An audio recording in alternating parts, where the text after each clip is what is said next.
Welcome to Community Matters on ThinkTech Hawaii. I'm your host, Jay Fidell. Today we'll talk about how will Trump affect Hawaii tourism? Will his federal support be politicized? Our guest for the show is Jerry Agrusa of the School of Travel Industry Management at the Shidler College of Business. Welcome to the show, Jerry. Aloha, Jay. Thanks for having me. You know, tourism is and remains the engine of our economy. You know that. We need to follow it carefully, need to examine internal and external factors like Trump in order to understand, protect, and preserve it for the future of our state's economy. And so it's very important that we talk to you from time to time. So my first question is, you've heard this before, how is tourism doing, Jerry?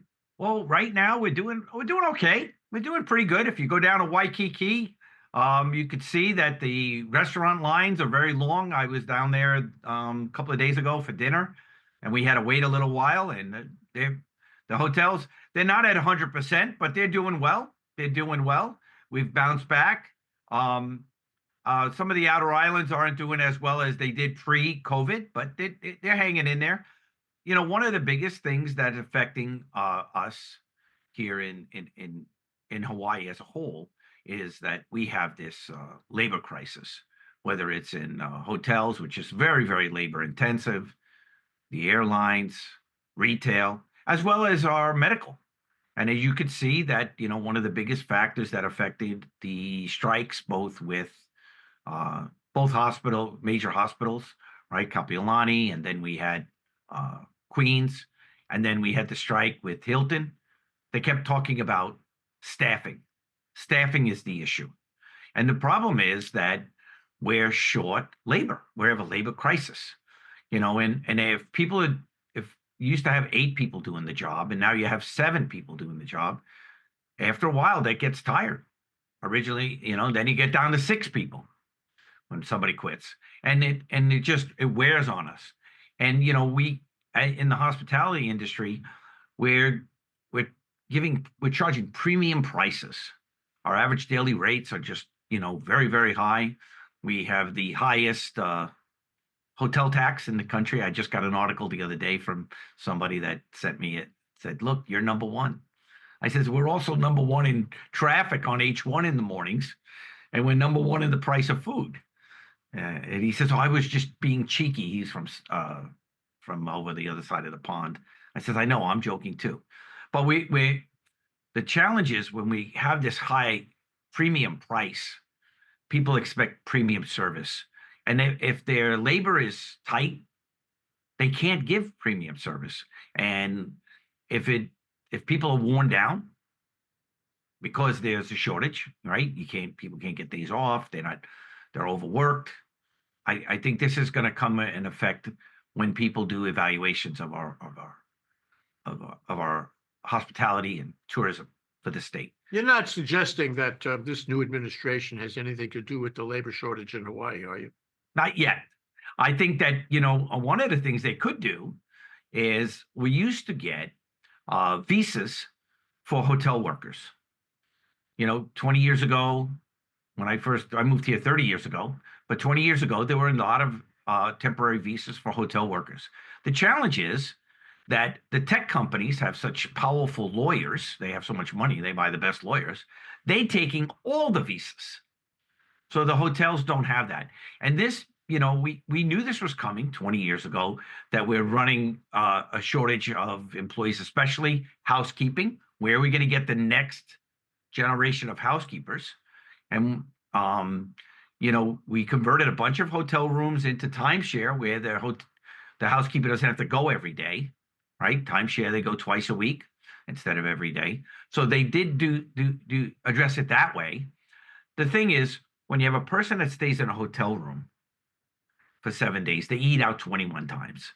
I'm not saying they eat out in the hotel restaurant. They might go to McDonald's. They might go to Starbucks for a breakfast sandwich, things like that. But they eat out 21 times, and that employs people. And that's what tourism needs to be, an employer. And when we have these people that have kitchenettes or, you know, the timeshare, they don't eat out as much. And Airbnb and vacation rentals, they eat out 4 or 5 times a week for the 7 days. We don't need that. That's not good for Hawaii. And one of the biggest things that's always been talked about during election time is we're going to address housing. We had the big problem on Maui after the fires. They were going to address housing.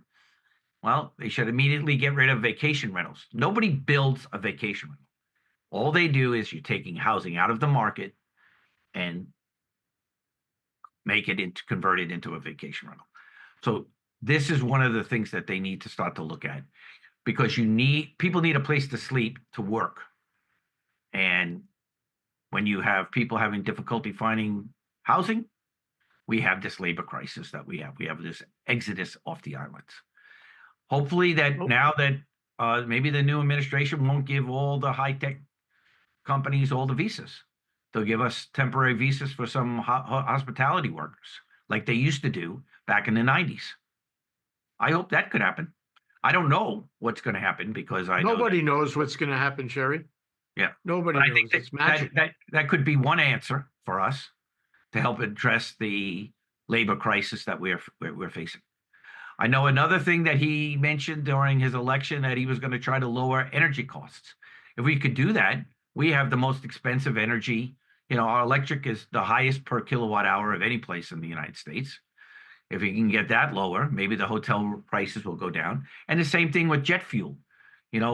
I just flew last year. I flew on JAL. They still have a fuel surcharge. I paid $240 extra besides the price of my ticket for a fuel surcharge. Well, if the fuel prices could go down, then maybe the prices of the airlines will drop a little, and we'll get more opportunity to get more visitors that way. Let me go back to one thing you said. Do we have undocumented aliens in the state? Are there deportation efforts happening here as part of the Trump's national deportation program? I hear there are some. I think they mentioned on the news it's about 5,000 or something like that. When I was running my restaurants in the 80s, I had to document every single worker. This is 40 years ago, 35 years ago. You had to prove that that person was legal to work here. I don't think there's that many illegal workers in our industry here. I just think that the fines are just too high. I don't think that there's that many that they can blend in. Now, I saw on the news, they said some people that are worried and that they're, undocumented, but I don't think they're working at Sheraton or any of these big hotels or things. Nope. I just think that the HR is just, they clamp down too much. And what happened was, there used to be in our school, we have the mandatory internship, but a lot of the hotels stopped with having unpaid internships. Everybody had to get paid. And when you have to be paid, you have to do a job you have skills for. And when you're new, you're a freshman, you never had work before, your skill level is lower. So you're doing jobs that are menial instead of what used to happen years ago when they had unpaid internships. They were able to work directly with management or on bigger projects, and that helped launch their careers. But there was some kind of lawsuit, and then they stopped doing unpaid internships. And I always told the students, I said, it might be better to do a 200-hour unpaid internship and get to know the upper management. And that could, really help leapfrog your career. But they've stopped that. Oh, it's really too bad, because I totally agree with you about the internships, and it's not a program that works very well. So anyway, what I want to ask you about is how we're doing on Asia. Because international relations with China are declining and probably will decline further. And so I don't see a lot of Chinese coming here. But what about other countries in Asia? Can you give us a handle on that? Sure. Well, I've noticed that there's a number of weddings going on these days. I saw some both Japanese weddings last week when I was down in Waikiki, as well as a Korean wedding. So that's good. The weddings are coming back. The winters are cold now on the northern hemisphere. So in Korea, it's cold. People wearing heavy jackets. Same in Japan. And people are still getting married. and people like to go to warm places to be married. So our destination weddings are moving up. We have them on the U.S. mainland as well, coming here this way too for destination weddings. One of the things that's happening is that it's no longer just an event, 1 day event. They're bringing it out to 2, 3 day events. I was fortunate to give a lecture to the wedding association. Everybody from ice carvers to cake makers to fire dancers were all there.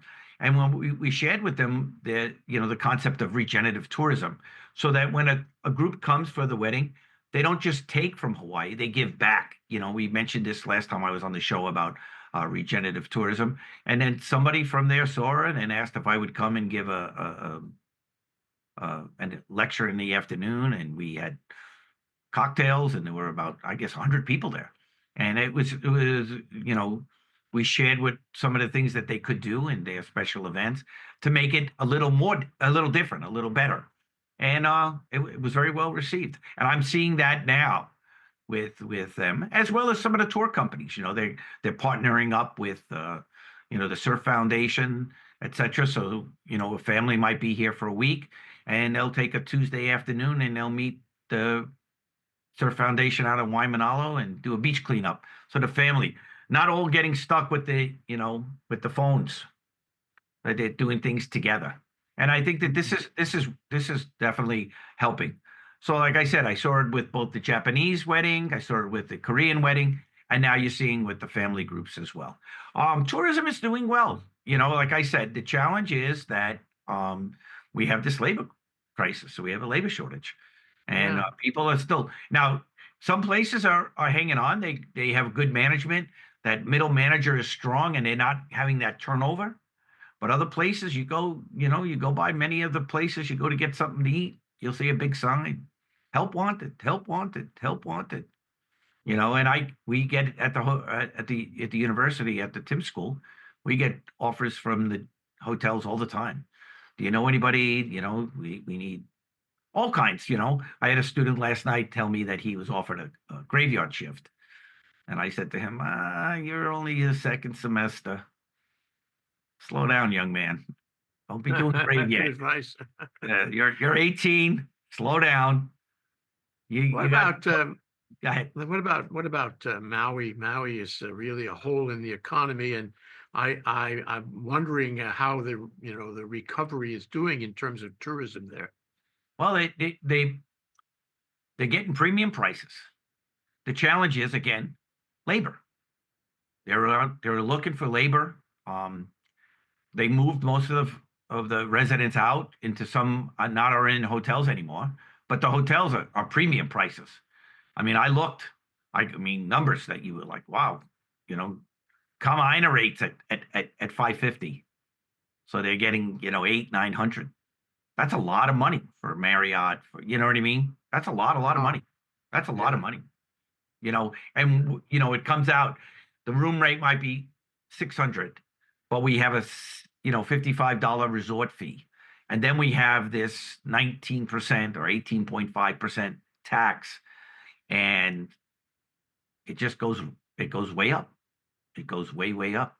How are the numbers, statewide? I mean, as against previous years, and I guess not only the COVID years, but before. How many visitors, and how much are they spending, and how long are they staying? Those statistics. The numbers are almost back to where they were. We had that revenge tourism, right? So we had COVID, we shut down. Pre-COVID 2019, we had a record year, 10.8 million tourists, $18 billion in spending. It was too much. It was too much. And the thing is, when you have, you talk about the term over tourism. If we spread it out and we manage it correctly, we can handle it. The problem is when everybody goes to the same place at the same time. It's just like going, go to Cheesecake Factory tonight at 7:00 and try to get a table. You're number 45 on the list. Come back in an hour for your beeper. Same with Duke's. I went to Duke's the other night, and I saw there was a 10-minute line to put your name on the list to be on the line for an hour later. Yeah. Right. And good for them. Good for them. Dukes is it's world renowned. And they were doing a fundraiser to help the Dukes in California burned. And a lot of the Interesting. workers lost their houses. The tragedy of Maui was just unbelievable. And this tragedy that's happening in California is just at a whole nother level because it's just so much bigger. I wonder about how much of the income that tourism receives here, the receipts that it receives in these restaurants and hotels stays here. I mean, you talk about local staffing and all that. Sure, if you're working here, you're going to get paid, and that's into the local economy. But the hotels are owned by REITs, and the restaurants are often national chains. And you wonder how much of it stays here. And by the way, I would like to know the status of that bill that was introduced for so many years to tax the hotel REITs as if they were local. But that I don't think it ever passed. Can you talk about that too?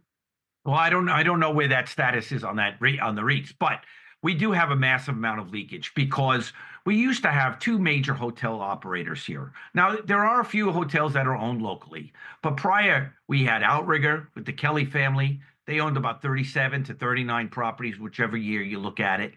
And then you had the Talabus with Aston. They had about 25 properties. So the profits from there, stayed here when the president or a vice president of those corporations that you know they they were buying the new car and all of it stayed. There was less leakage, right? Now we have a lot of leakage because that those profits from our corporations that they're based out of big investment firms in New York, or we have major hotel management companies out of Tennessee, and there is that leakage that's happening. The restaurants, like you said, the local restaurants, the money stays here, and the big chains, there goes out to the big corporations. We've had an influx of major chain restaurants coming here, but there are some that are franchised. Like Giyataku restaurant versus Cheesecake Factory, right? Giyataku's locally owned and operated. Cheesecake Factory's a corporate. Now, you have much more leakage. The bottom line is going that way, going out on Cheesecake versus somebody like Giyataku or Tiki's, where it's locally owned. There's a flip side of that I wanted to ask you about, and that is the young person who graduates from the Tim School, for example, one of your students, for example. It sounds like there's plenty of jobs, but the jobs are at the menial level, not at the management level. Can Uh, he or she get a job in today's hotel industry? Can he or she have a career in hotel industry? Is there room for him? Is he going to be hired, or are they going to bring in somebody from the mainland instead? it matters. There's plenty of jobs, and these kids, they're coming to get them. They're coming in their third year. They're grabbing them. They're giving them management training offers in the third year, not in the fourth year, not when they're graduating, the year before. That's how desperate they are. They're grabbing them. Now, we have, like, I'll tell you, the opening salaries for these kids right now is great. It's got to be 30% higher than it was pre-COVID. What does that mean in American dollars? Probably 60,000, more than 1,000 a week. 23 years old. That's pretty good money. Yeah. 70,000 Oh, yeah. if you have a little experience. If you go to one of these, one of those places, you look at. I'll tell you something, sir. I worked in a full service restaurant with bar and had all that. I would tell students to be looking at. Think about some of the food, quick service restaurants, Panda, Chick-fil-A, Raising Cane's. They're paying real good. They're paying a lot more than that. They're paying as much as we pay new faculty. And you don't have any alcohol. You go home at 10 o'clock. You're not up to 3:30 in the morning dealing with drunk people. I mean, We make a lot of money on alcohol. Please, we make a lot of money, but a lot of challenges as a manager. There's a lot more responsibility. I mean, I saw at Panda Express, they were talking about, supervisors at $30 an hour. Then they had assistant general managers at 60,000 plus. And then, general managers of some of those units, with bonuses, almost six figures. That's a lot of money. Well, That's a lot of money. I think I'm going to sign up for the Tim Yeah. school immediately. Right So, now, I'll tell you that the students, I think they did a survey in the last graduation. 93% of something had positions. The wow, management that's training fantastic. position, like if you have a management training position, you're going through, say, for instance, Marriott, that's what I went through. I went through the management training positions in 1984. They call it the Voyager program now, but it was called management training positions. They shipped me to Houston, Texas to go through mine, but at Marriott. And I mean, these guys are making, like I said, more than $1,000 a week. You come out from being a student eating ramen noodle, and now one good thing about working in a hotel, we got food. you know, and that's part of the good job working there, getting some food. All right. What about the professional support? For example, the hotel's hiring local accountants, local lawyers, local professionals to do contract work for them, or are they hiring from the mainland? No, well, like I said, a lot of times that what they'll do is they'll go through the management training program here, and then sometimes they'll send them somewhere. We just had a young lady that went to San Francisco for a year and worked at the Ritz-Carlton there. And then they brought her back. Marriott brought her back, and she's at the Sheraton Waikiki now, and she's a full front desk manager. So they do that to get a little more diversity. I know that sometimes we send some people here that you're working in a union property. It's different than working in a non-union property. And I don't know if I told you this story though. When I first moved here, there was a gentleman named Alan Woodrow that would teach at the Tibbs School, and he was the head of special events at the Sheraton Waikiki. And I never worked in a union property before. So when I moved here, I received a grant from it was a grant from the National Restaurant Association to go back and be a line worker so I could know how it's to work under a union. So when I teach the next line of managers, I have some experience of how to do that. So I was a professor in the day, and I was a banquet waiter at the Sheraton Waikiki at night and on weekends. This is in 89 and 90 when there was this Japanese was coming here, and we'd have these big banquets, 500-600 Japanese come, and they would be spending all kinds of money. It was really, really the heyday at the time. And this is one of the challenges when you bring in a young man or young lady for instance, they went to school at Central Florida or Florida State, where there are no unions. There's no union properties. They don't understand. And, here, we're having Hawaii Lodging and Tourism Association. I was one of the judges on they giving the top, front desk, the top housekeeper, the top bellman, and I get to read.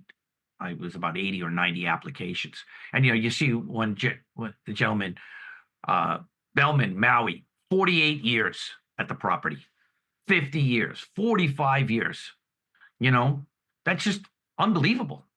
That's just unbelievable. And it's not just one. You hear about it. No, there's a number of them over 30 years, whether they were housekeeping or stewards or, and when you have to know, that's why one of the things that we try to do at the Tim School is train locals. Because if you have a local person that's managing, they understand how little intricacies. Well, it's a better experience for the guest. Oh, of course, absolutely. I had a young man that was my graduate assistant last semester, Cody Sakamoto. He's from Maui, a Maui young man, and he did an internship at the Westin on Maui, and he moved from department to department. And one of the things when he was out on the floor in the restaurant, They always wanted to ask him, "Oh, where would you go today? Where would you go this?" And because he grew up on Maui, he had that knowledge, and it was just the guests were raving about it. I had clients who would come here on an annual basis to look up the staff that they had seen the year before. Absolutely. And some of them knew people for decades that they'd seen the year before. But let me ask you this, a year or two ago, the unions for the hotels were, unhappy that in COVID, they were losing their jobs and they weren't being rehired. They were not being paid what they thought they were worth and so forth. And there were, I don't know if there were big strikes, but there were talk of strikes anyway. I think there were strikes. The Marriott this year, this strike this time was the Hilton Hawaiian Village. Yeah. So the question is that all cool now? Yes, Are they they being all paid signed. more? Are they being treated better? The What? unions happier? Yes, I think that they had to go walk. Now, don't forget, Local 5 is not just here; it's on the U.S. mainland. So there were 10,000 workers without contracts, working without a contract, similar to what we had with the nurses. But 5,000 of them are here in Hawaii, and the other cities were Philly, Washington D.C., San Francisco, I think Denver. There were 5 other cities, but we were half of what was going to go on that was on strike. And the strike before COVID, when Sheraton went on strike, we went on strike 68 days. And what happened is the mainland union head used us as a pawn because we're the big dog. So they negotiated with all the other ones, and we were last. And that was really detrimental to our employees in this state because like we mentioned before, there are people that work here for 30 years and 40 years, and they had to stand outside a sign outside a place that's given them a job for 40 years to say to people, we're not being paid fairly, we're not being treated fairly, don't come in here.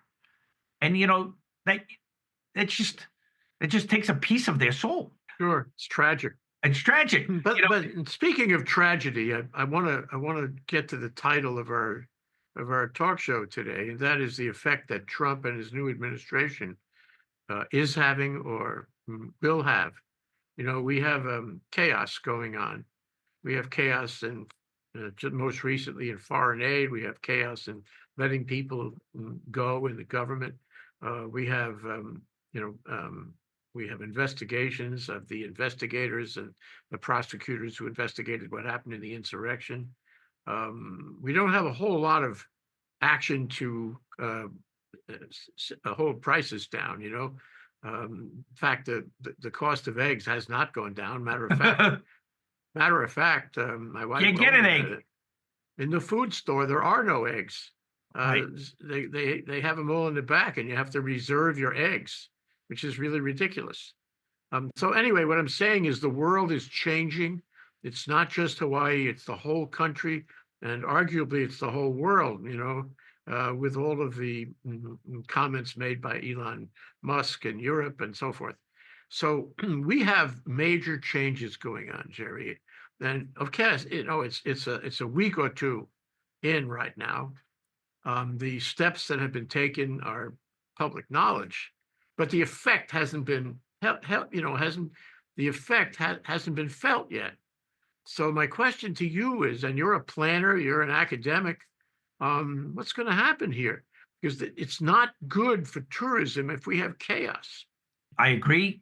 The only, there's always a silver lining, right? So in a dark cloud, one of the things that could happen is, as we saw what happened yesterday or the day before with the president of Colombia refusing to take the aircraft of the criminals that they were sending back. So the border, there were both people that were true escapees, but there were also people that came that we don't know who they are, right? People just walking across. And there are some bad guys that came across. They arrested these on Sunday night. They arrested 60 guys in a nightclub outside Denver. Yeah, somewhere in Colorado. Now, who's at a nightclub at 1 or 2 in the morning on a Sunday night? Aren't you supposed to go to work on Monday morning? These are bad guys. These are all part of a gang. And we have these. We have these El Salvadorian gangs. We have Mexican gangs. We have gangs. We really do. I one time was in the gym and I met this guy that was lifting weights, and we were talking about the problems with drugs, and he said that a whole bunch of drugs come here through Mexicans. I said, I don't see that many Mexicans in Hawaii. He says, well, they're bringing it over. And he was a Federal Bureau of Investigation guy, So I I, I think that the silver lining could be is, as some of these other destinations, like our number one West Coast competition is Mexico. If we get into a clash with them, people are going to come here. Yep. They're going to come here instead of spending a week here and then a month later spend a week in Mexico. They'll come this way. I think that, what the Governor Green said the other couple of weeks ago when the fires were, he was going to try to help let people come and stay in some hotels.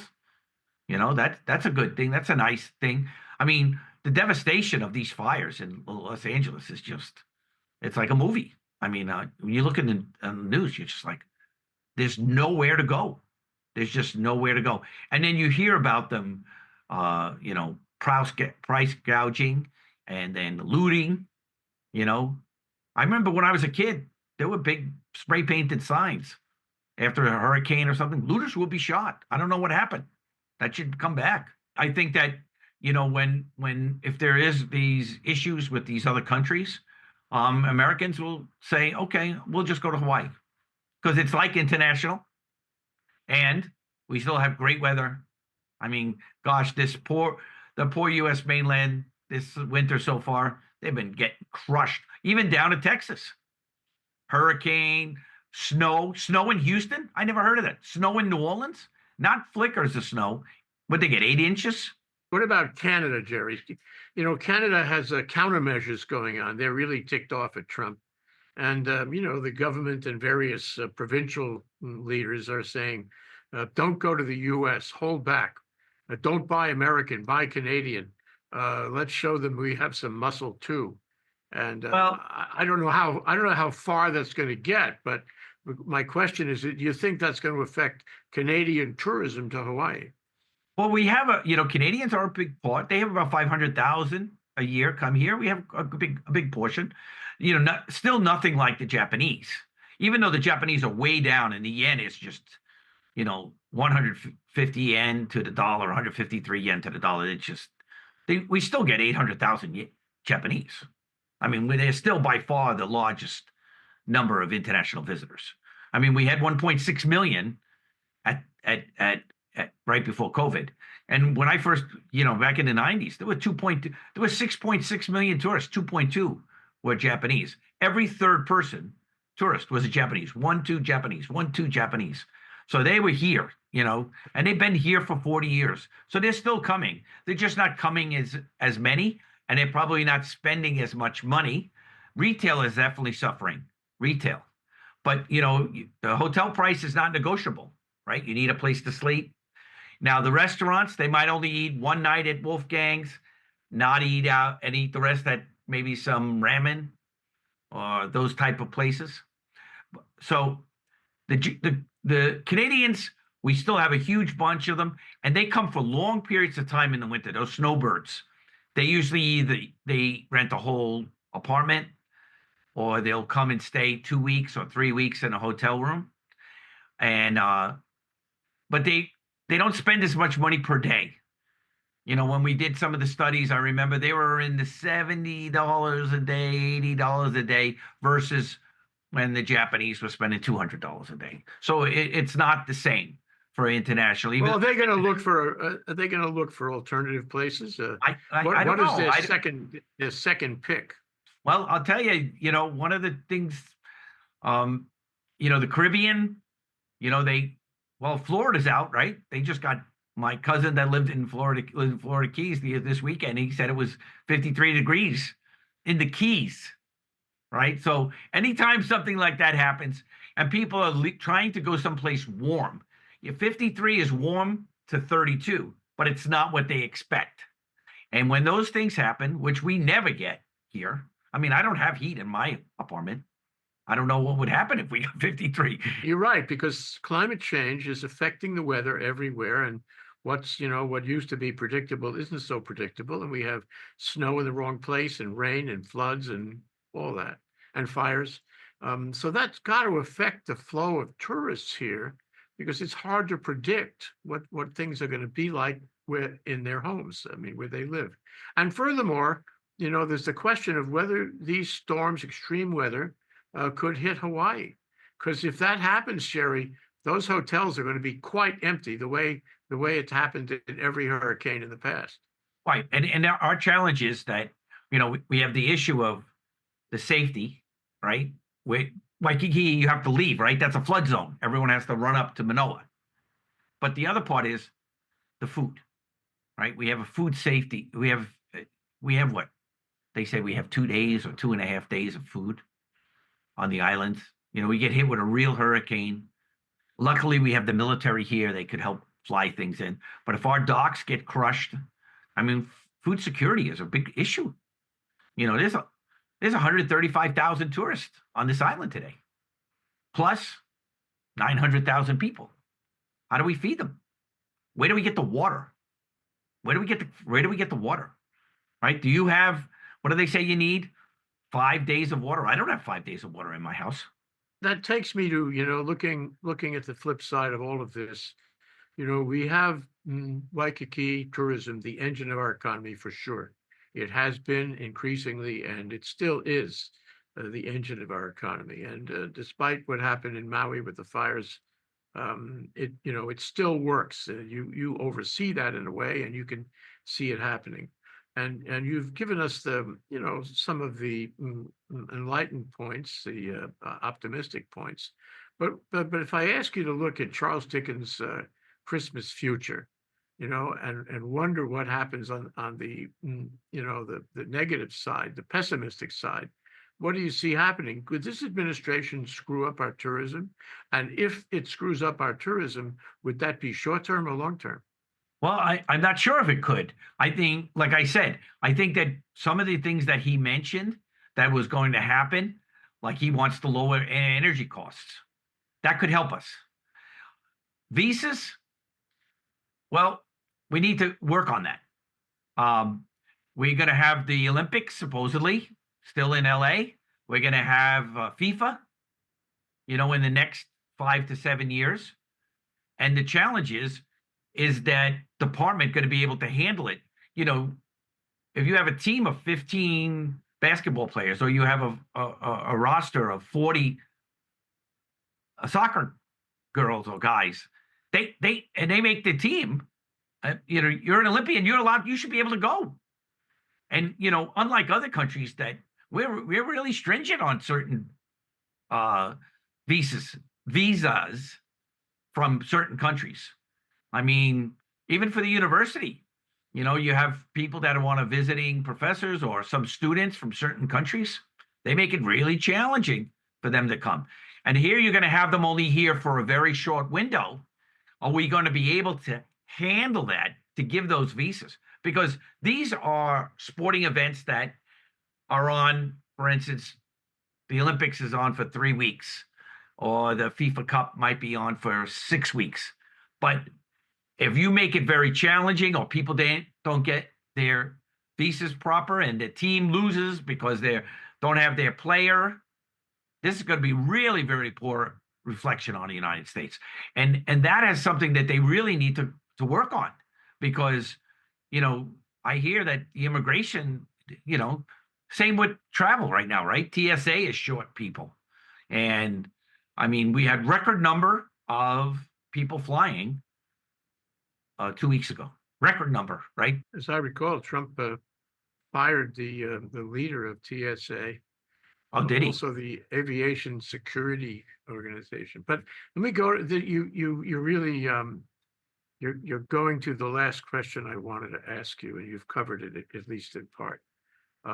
If we put you on with Donald Trump right now, and who knows, maybe he's watching, what Maybe. advice would you give him about not interfering, not damaging Hawaii tourism? Make sure we have enough workers at the TSA. We can't have people waiting 2 hours or 3 hours to go through to get into a plane.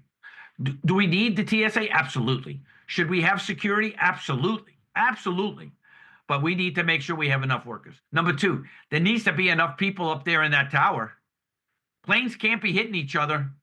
You can't pull over on the side of the road. It's not like a car. And I heard it.